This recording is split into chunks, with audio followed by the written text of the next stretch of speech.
Salut, c'est moi Topi la taupe. Je rentre d'un voyage en Amérique du Sud où j'ai pu observer un phénomène très intéressant. La subduction. La subduction est un processus d'enfoncement d'une plaque d'une densité plus grande par rapport à une autre plaque. On l'observe dans des zones de convergence où une plaque lithosphérique océanique ancienne et donc plus dense s'enfonce sous une plaque lithosphérique continentale moins dense. Dans ces zones de subduction, on retrouve le phénomène de métamorphisme au niveau de la lithosphère océanique. En effet, c'est l'ensemble des transformations subies à l'état solide par les minéraux d'une roche. Les roches qui composent la lithosphère océanique sont le basalte, le gabbro et les péridolites. Or, en s'enfonçant de plus en plus vers le manteau, la lithosphère va se confronter à de nouvelles conditions, comme une forte augmentation de la pression, ainsi qu'une augmentation modérée de la température.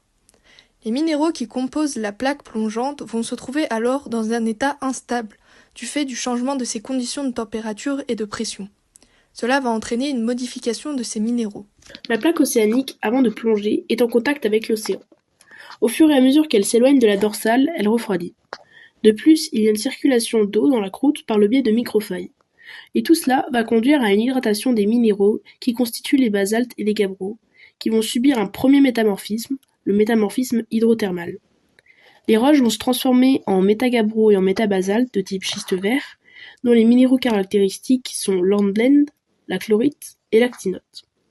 Ces roches sont dites hydratées. Ce métamorphisme a lieu en surface, lorsque les conditions de pression et de température ont peu changé. Et il n'a donc pas de rapport avec le phénomène de subduction. Cependant, au fil de l'enfoncement de la plaque océanique dans le manteau lithosphérique, la température et la pression vont commencer à augmenter, et ainsi donner lieu à une nouvelle forme de métamorphisme, le métamorphisme de subduction. Ce changement de milieu va entraîner la transformation des métagabbros à faciès schiste vert en métagabbros à faciès schiste bleu. Cette réaction de métamorphisme donne lieu à une équation avec pour réactive les minéraux qui composent le schiste vert, à savoir l'actinote et la chlorite, et ces minéraux vont laisser place à du glaucophane, qui est le minéral caractéristique du métagabbro à faciès schiste bleu, et ainsi que de l'eau. Lorsque la plaque plonge encore davantage en profondeur, les conditions de température et de pression augmentent encore, si bien que cela donne lieu à une troisième réaction de métamorphisme, transformant les métagabbros à faciès schiste bleu en métagabbros à faciès éclogite.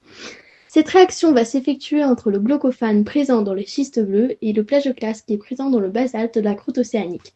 Elle va produire de la jadéite qui fait partie de la famille des pyroxènes et du grenat, reconnaissable à sa couleur rouge foncé à l'œil nu.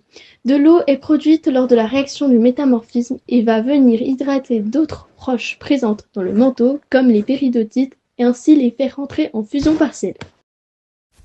En Amérique du Sud, j'ai pu observer ce fascinant phénomène qui intervient entre la plaque continentale sud-américaine et la plaque de Nazca. Ce contact entre les deux plaques a d'abord créé la fosse Atacama. Dans l'ouest de la plaque Nazca, la température est de 1200 degrés à 50 km de profondeur. Il y fait donc anormalement froid. Température attendue 1650 degrés Celsius. Cette anomalie de température s'explique par la subduction de la plaque océanique qui a été refroidie depuis sa formation au niveau de l'axe de la dorsale du Pacifique. En résumé, nous avons pu voir que l'eau est essentielle à la transformation des roches de la lithosphère océanique, de la dorsale jusqu'à la subduction, car elle intervient dans le métamorphisme, mais également dans d'autres phénomènes dont on pourra parler dans une autre vidéo, comme le volcanisme. Sinon les amis, j'ai adoré vous raconter mon histoire, j'espère que vous aussi, et je vous dis à bientôt pour de nouvelles aventures.